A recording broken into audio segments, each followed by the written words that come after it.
Interest rates are bouncing around like a yo-yo right now. Locking your rate too soon or too late could cost you thousands of dollars.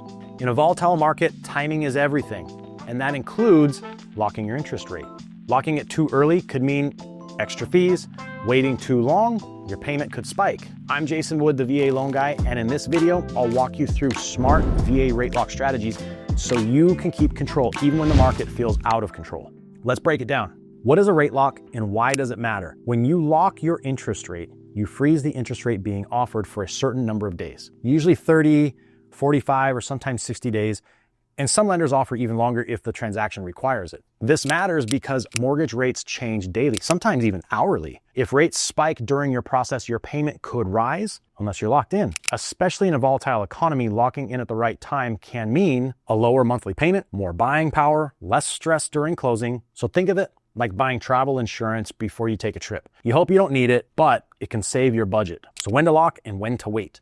The most common mistake I see is locking too soon. Here's why that's a problem. Let's say you lock for 30 days, but the appraisal is delayed. Now you're past your lock window, and you either have to extend the lock, which requires a fee and costs you money, or relock at the current, possibly a higher rate. But if you wait too long and rates jump 0.5%, your monthly payment just went up. So when's the right time? For purchases, when you're comfortable with the rate, payment, and market advice from your loan officer. For new builds, once you've confirmed a closing timeline and final inspection is scheduled, it's all about timing and communication. Did you know that some VA lenders offer a float down option?